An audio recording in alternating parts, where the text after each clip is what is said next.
here, and they're whipping around like a couple of snakes, just beating into each other and splashing around. Eventually they'll get leveled off to where they're kind of comfortable in the mud, and then they'll stop whipping around. But you know, the whipping, that almost looked too good, doesn't it? Yeah, too good. The whipping doesn't affect anything unless they whip around and start spraying this direction, which doesn't look like they will. They shouldn't. No, they never will, because they'd be double back on themselves and the water would push them straight again. So, not worried about it. Anyway, I'm gonna run over here, get in the excavator. I'm gonna go set some mats out, work my way over to where the berm broke the other day, or where the water came over the berm, and get that built up.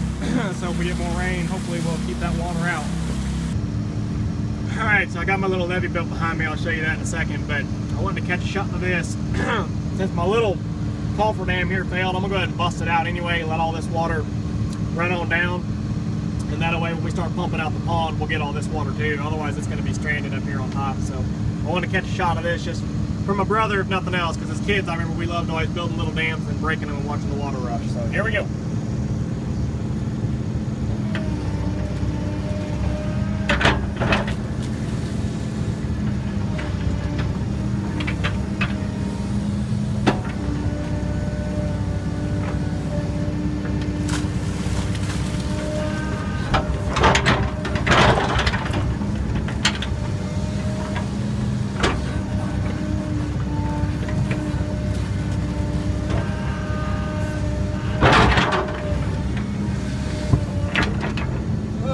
Rock and roll, baby.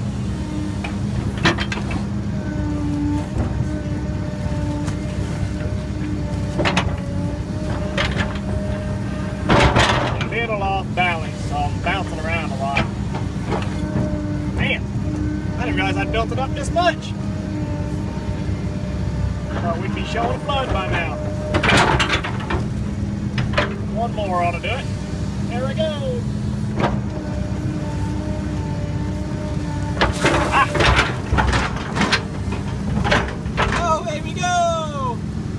Okay, not all that impressive, but yeah, I don't know. When you watch it run, it looks pretty good. So like I said, just knock that out just so that all this water trapped up here on top can go ahead and run out real quick. If nothing else, maybe if I can't get the pond area pumped out as soon as I'd like, then maybe I'll sit up here on top and strip some more topsoil or something. So getting this water that's trapped up here, getting it off will at least help give me some dry area to work up top here. So watch it go! There you go, I shoveled out a little bit more to help it run. You can see it, it's pretty well. Drained it all out already. I'll just work my way backwards and make sure there's not a high spot in it that's got it stranded. Anyway, cool stuff.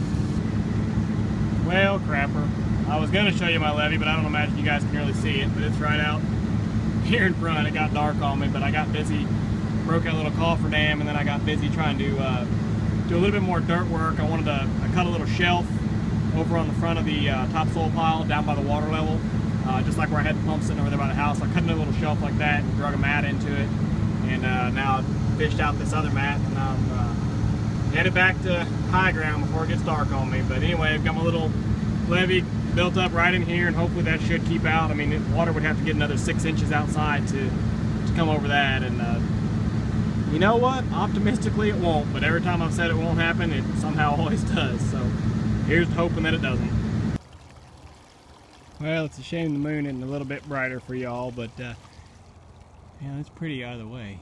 Anyway, I got the house area pumped off already, which is great. It's only about 7 o'clock, so I've been here for, you know, maybe 3 hours. Probably only about 2 to 2.5 hours that the pumps actually ran. We got the house area pumped off, so that's a great sign. That tells you, not only do we have less rain than, of course, the long time ago we had like a foot, but also says that the house is clearly higher, so that water must have drained off somewhere, drained off into the low sumps or drained off into the pond area. But you can hear a little bit of water still running. That's just the extra, what little bit was out here off the edge of the sump, that the pumps they outran it basically. So I went ahead and shut them down, but the sump's got about 2 feet of freeboard on it. I don't imagine that little bit trickling in is going to fill them up. But anyway, I've got all my hoses and stuff cleaned up. I'll take my pumps home, and then my dozer guy will be out here Monday, and is going to run all day long. So I've got him set up, like I showed you. I've got him set up with that little pad. down there on the pond so he can drop the pump straight in the pond and get to running with them. So hopefully we'll have her all pumped right back off before long and be ready to go back to work.